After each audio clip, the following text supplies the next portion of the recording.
Hello everyone, welcome back to my channel study 21। कैसे हैं आप सब? आई होप आप सब अच्छे होंगे। हम लेकर आए यहाँ पर क्लास 10 की मैथ का third chapter pair of linear equation in two variable, जिसमें हमारी एक्सरसाइज चल रही है 3.2। तो 3.2 में आज जो हम क्वेश्चन करेंगे वो है इसके क्वेश्चन नंबर थर्ड का थर्ड पार्ट।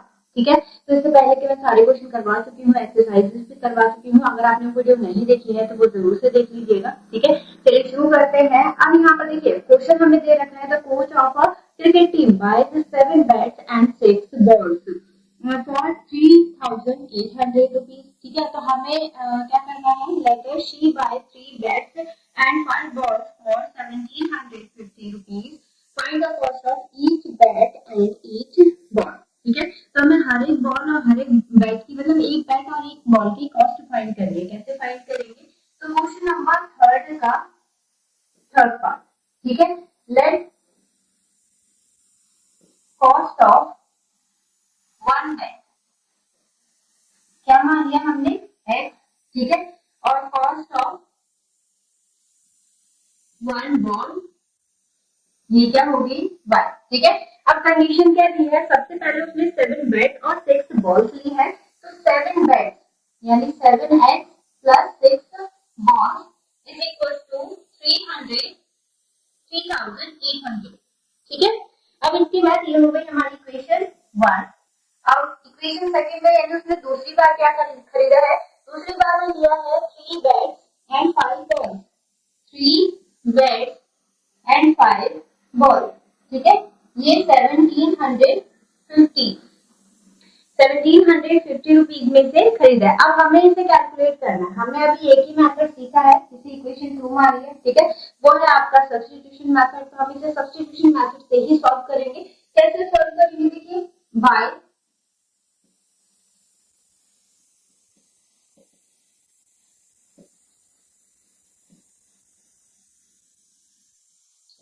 Substitution method. ठीक है, सब्स्टिट्यूशन मेथड का यूज कर रहे हैं तो इन दोनों में से कोई भी एक इक्वेशन आपको यूज करनी है। ठीक है, इसमें बड़े नंबर है, इसमें छोटे नंबर है, तो हम छोटे नंबर वाली इक्वेशन यूज करेंगे। ठीक है, जिसमें छोटे छोटे नंबर है। अब फ्रॉम इक्वेशन तो ये होगा 3x 5 बाई को इधर ले जाएंगे is equal to 1750 minus 5 by.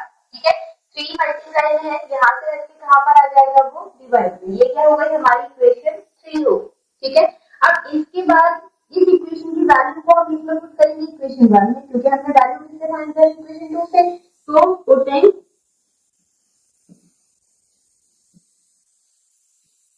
the value of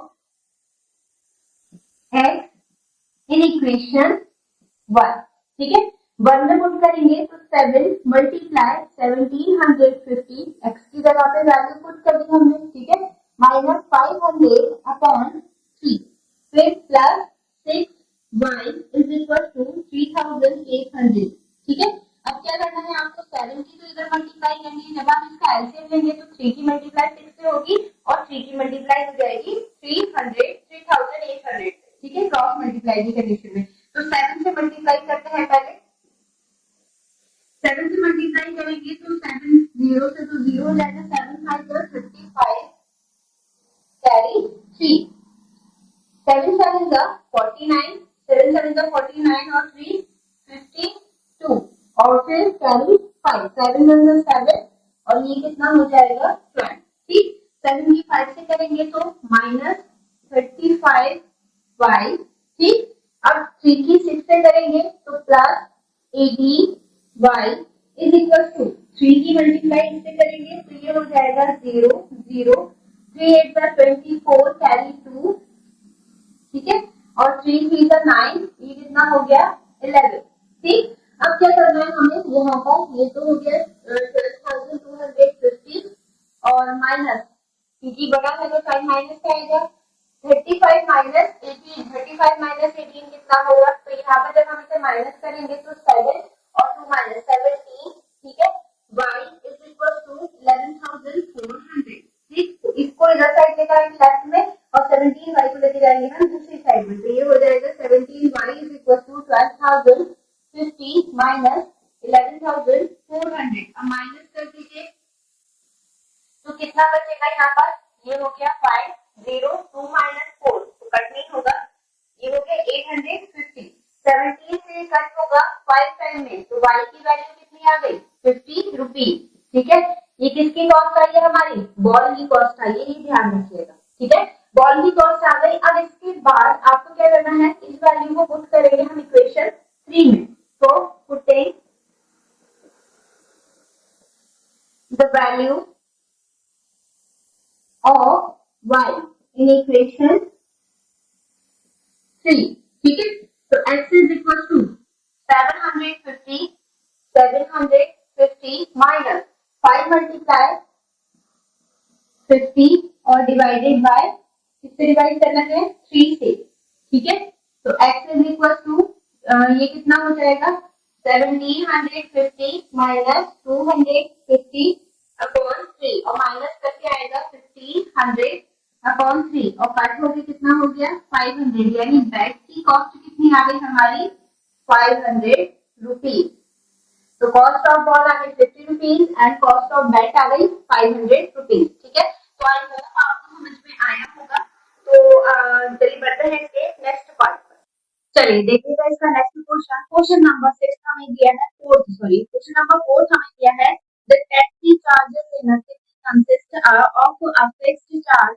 देखिए जब भी फिक्स्ड चार्ज से रिलेटेड कोई भी क्वेश्चन आएगा वो बहुत इजी होता है। ठीक है, तो आप बहुत ध्यान से समझिएगा और इसका क्वेश्चन आता जरूर है, मोस्ट इंपोर्टेंट क्वेश्चन है ये। ठीक है, अब देखिए यहाँ पे the taxi charges in a city consist of a fixed charge together with the charge for the distance covered. ठीक है, तो जितनी भी एक फिक्स्ड चार्ज उनका वैसे है कि जैसे आप ऑटो में अगर आप बैठ गए, ठीक, तो बैठने का चार्ज जरूर है फिक्स, चाहे आप कहीं तक भी जाए। फिर उसके बाद एक लिमिट है कि आप बैठने के बाद आप 5 किलोमीटर 10 किलोमीटर तक जाते हैं, कोई भी डिस्टेंस हो सकती है। ठीक है, वहां तक का चार्ज जो है वो फिक्स है, 100 रुपए है तो 100 रहेगा। ठीक है, चाहे आप उससे पहले उठे चाहे आप उससे उसी पॉइंट पे उठे। अब उसके बाद अगर आप एक्स्ट्रा जा रहे हैं तो वो पर किलोमीटर के हिसाब से चार्जेस अलग है। ठीक है, तो अब यहाँ पर देखिए आगे दिया है for a distance of 10 kilometre, 10 kilometre तक के लिए आपका चार्ज फिक्स है। आप चाहे 10 से उठे या 8 से उठे या फिर 5 से, चाहे 1 ही किलोमीटर के बाद उतर जाए, लेकिन आपका चार्ज जो रहेगा वो फिक्स रहेगा। ठीक, द चार्ज स्पीड इज 105। उसने टोटल जाके जितनी भी डिस्टेंस उसने कवर की उसमें उसमें उसने क्या करा है कि जो टोटल चार्ज किया है वो 105 दिया है and for a journey of 15 kilometre, और उसने डिस्टेंस कितनी कवर की है 15 kilometre. The charge paid is 155, यानी पहले 10 किलोमीटर चला है। अब हमें नहीं पता कि डिस्टेंस फिक्स वाला कितना है, 10 जो है वो टोटल डिस्टेंस कवर किए, तो हमें नहीं पता टोटल डिस्टेंस मतलब जो उसका फिक्स प्राइस है कितना है। ठीक है, अब इसके बाद what are the fixed charge and the charge per meter. How much does a person have paid for traveling a distance of 25 kilometre, और उसके बाद आपको बताना है कि टोटल 25 किलोमीटर डिस्टेंस कवर करने में टोटल कितना कॉस्ट पड़ेगा।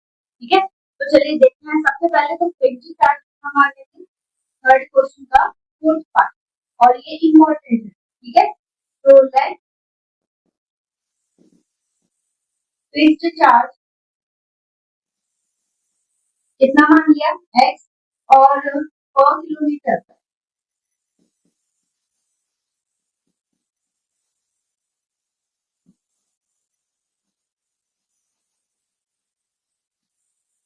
चार्ज हमने मान लिया बाय।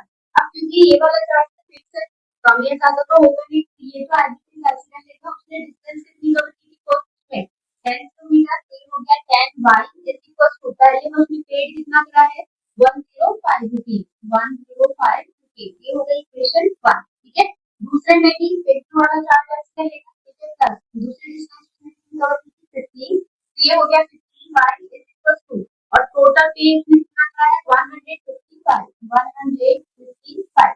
ठीक है, ये हो गई इक्वेशन 2। अब यहाँ पर देखिए ये दो इक्वेशन मिल गई, इसमें से कोई सी भी इक्वेशन आप यूज कर सकते हैं क्योंकि दोनों में x सिंगल है। ठीक है, तो by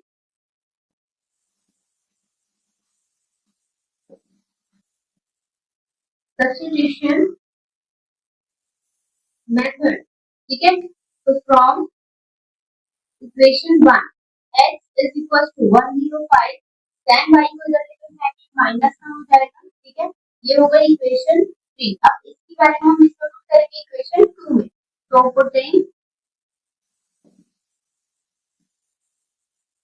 the value of x in equation 2, ठीक है।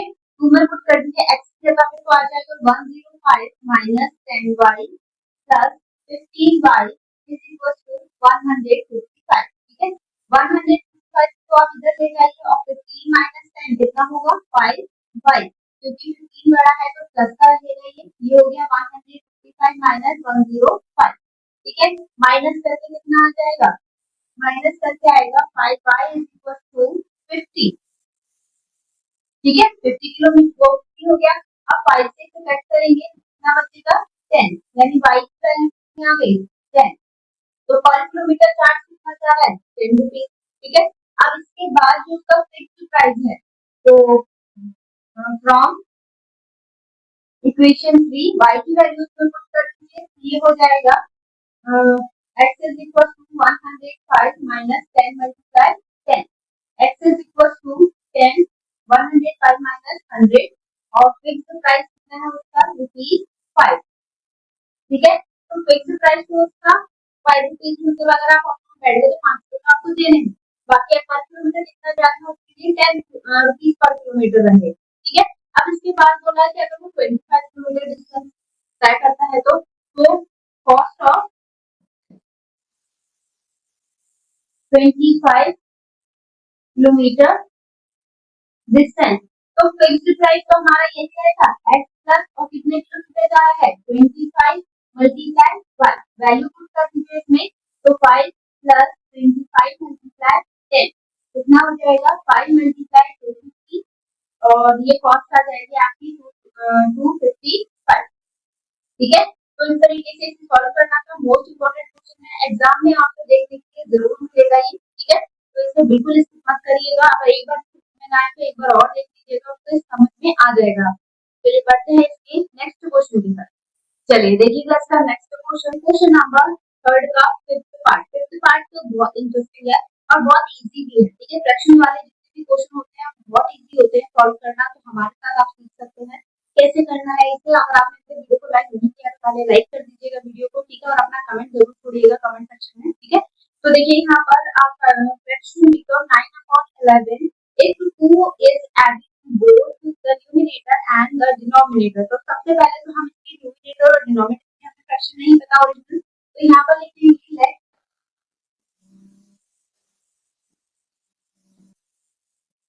क्या मान लिया हमने x और डिनोमिनेटर क्या मान लिया हमने y, तो फ्रैक्शन क्या बनेगी हमारी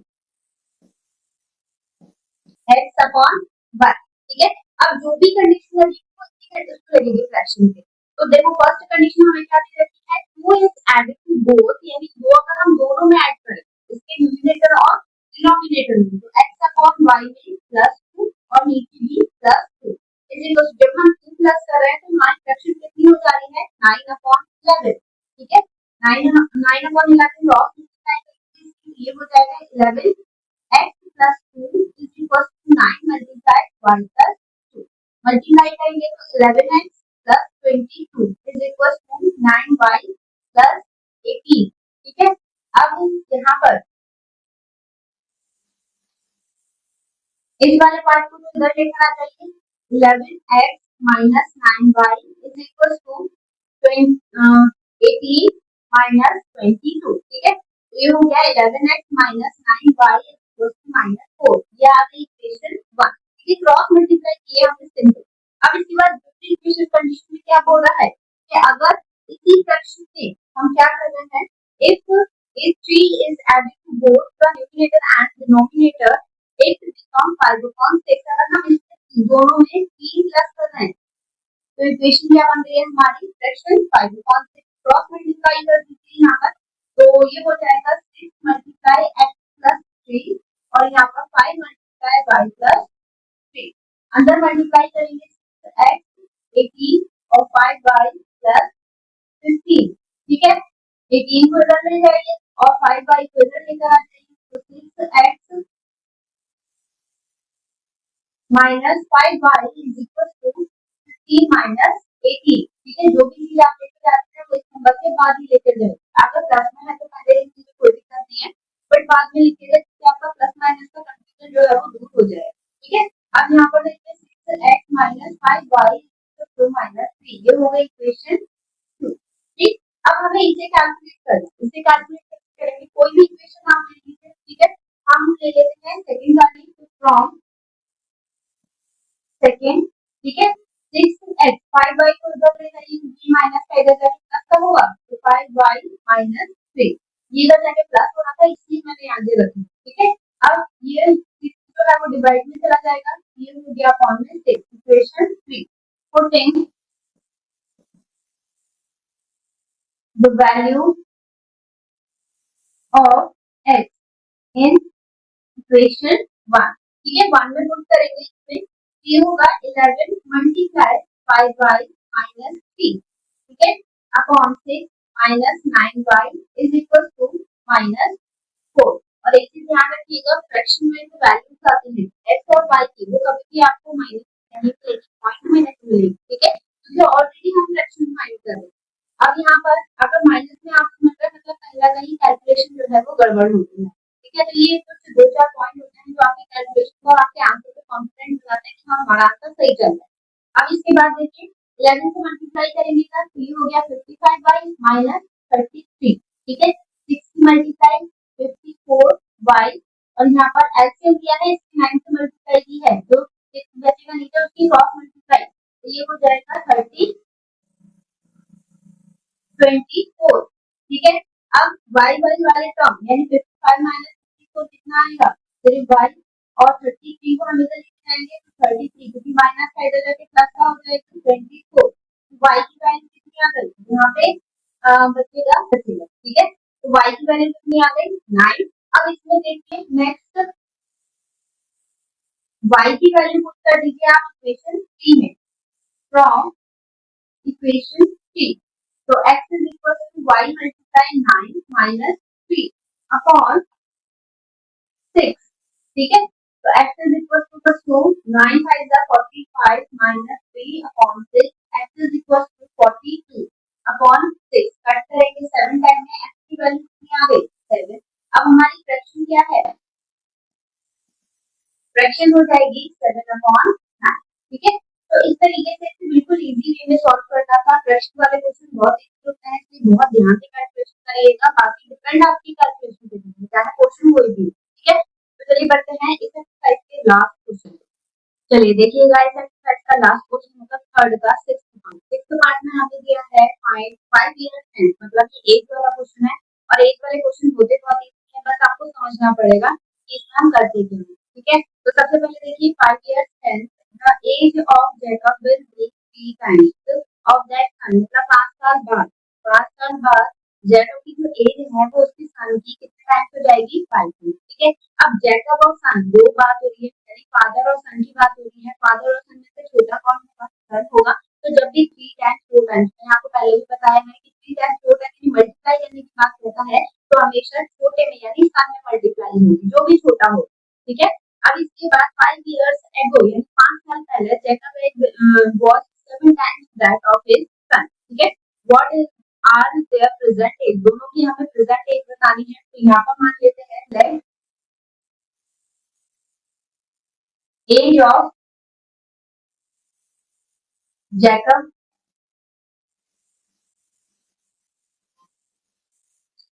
ठीक है एक्स, और एज ऑफ सन वाई मान लीजिए। अब आफ्टर 5 years कंडीशन क्या बनेगी, एज ऑफ, ये ध्यान रखिएगा 5 साल बाद या 5 साल पहले होगा, तो पहले आपको एज निकालनी पड़ेगी, ये हमारी प्रेजेंट एज है। ठीक है, यहाँ पर मैं मेंशन कर देती हूँ प्रेजेंट एज, और ये हम 5 साल बाद वाली बात कर रहे हैं। ठीक है, एज ऑफ जैकब, तो क्योंकि जैसे अगर आपकी एज अभी 15, ठीक है, मान लिया 15 है, 5 साल बाद आपकी एज क्या होगी, 5 ऐड करा ना आपने तो 20 हो जाएगी। वैसे ही जब हम इससे करते हैं ये हो जाएगा x प्लस 5, ऐसे ही क्योंकि सिर्फ जैकब की एज तो बढ़ेगी तो बेटे की ये हो जाएगा age of son is equal to y plus 5। ठीक है। अब जो कंडीशन लग रही है वो इस पे लग रही है, तो ये हो गया x plus 5 is equal to y plus 5। ठीक है। अब दोनों में से छोटा कौन है? ठीक। और कितने टाइम्स हो रहा है वो? कितने टाइम्स? तो ये हो रहा है 3 टाइम्स, तो इससे मल्टीप्लाई कर दिया हमने 3 से, मल्टीप्लाई कर दिए तो x plus 5 is equal to 3y plus 15। 3y को इधर लेकर आ जाइए तो x minus 3y is equal to 15 minus 5। तो हमारी फर्स्ट इक्वेशन क्या आ गई? ये आ गई हमारी फर्स्ट इक्वेशन। ठीक है। अब सेकंड कंडीशन के लिए हमें सेकंड इक्वेशन बनानी पड़ेगी, तो 5 इयर्स एगो। ठीक है। 5 साल बाद क्या है? 5 साल बाद वाले रिजल्ट एज के अकॉर्डिंग कंडीशन निकालेंगे, तो एज ऑफ जैकब ये हो जाएगा x माइनस, कि 5 साल पीछे की बात कर रहा है, अगर 15 साल की है तो 5 साल पहले आप कितने साल के थे, तो वो हो जाएगी आपके x माइनस 5। जितने भी ईयर देता है उससे माइनस या जितने भी ईयर देता है उससे प्लस कर दे, ये ध्यान रखिए। ठीक है। और एज ऑफ सन ये क्या हो जाएगा? y minus 5। ठीक है।